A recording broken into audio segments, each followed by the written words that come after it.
Habang tumataga nga pala kami ng kawayan mga pre, meron nga din palang nangyari sa atin na talagang hindi ko makakalimutan at hindi nyo din talaga makakalimutan. Kasi mga pre, habang nagbibideo nga pala ako, bigla na nga lang pala may nahagip yung mata ko na isang malaking ahas. Mga pre, para makuha to. Hey, gago ahas pre! Hey, gago pre, yan! Yan ang gulok. Tabanan mo to, tabanan mo. Tabanan mo ko. Dahan-dahan lang. Maging alisto kayo dyan.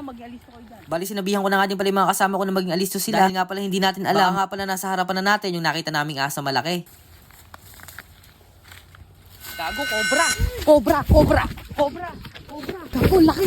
Ang laki! Bago nga pala natin simulan yung kwento na to mga guys, ako si Lelet, nagalulo ako pero masipag ako. Kaya tara, samahan nyo ako. Dahil nga pala sa sobrang dami nagko-comment mga pre, na dapat nga daw kumuha tayo ng kawayan, para mas lalo nga daw tumibay yung ginagawa nating lulu house. Siyempre, agad-agad naman din ako sumunod sa inyo mga guys. Dahil nga yung dati kong vlog mga guys, sabi ko nga pala sa inyo, medyo kinakabahan nga pala ako sa paggagawa na to. Dahil nga pala hindi ko sure yung mga ikakabit dito kung matibay ba o hindi. Hindi na nga lang pala mga pre, tumutulong kayo sa akin para nga pala mapatibay itong lulu house natin na to. Marami nga din pala sa atin nagsasabi mga pre, bakit ngayon ko nga lang daw naisip to. Bali mga guys, wala nga pala akong katulong noon. Tapos ngayon meron na nga pala akong katulong, lalo na yung mga pinsang ko, tapos yung mga pamangking ko. At syempre, kayo nga din pala mga guys, dahil nga pala tinuturuan nyo nga pala ako kung paano nga pala mapatibay etong lulu house na ginagawa ko. Marami nga din pala ako nababasang comment mga pre, kung bakit nga daw ba kukulamber lang yung pinangkabit ko dito. Mga pre, ito nga lang pala yung kasagutan sa mga tanong nyo na yan. Bali mga guys, wala pa nga pala akong budget o pambili ng mga good lumber na yan. Pero syempre mga guys, makakaipon nga pala tayo. Pwede naman natin yung duktungan at pwede natin sapinan ng good lumber. Para nga sa ganun, matibay nga pala ginagawa nating lulu house. At syempre, para safety na rin sa amin, tsaka sa mga papasok dito. Bali mga pre, hindi nga din pala ako nakapag-vlog ng mabuti dito. Dahil nga pala yung nakita naming ahas mga guys, sobrang laki. At talaga natakot kaming kumuha ng kawayan, kaya hindi na namin binalikan.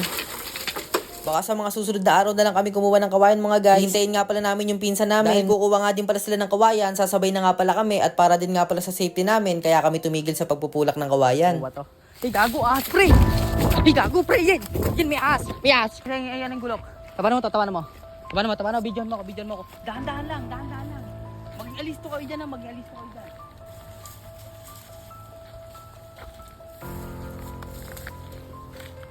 Gago, cobra! Gago, laki! Ang laki!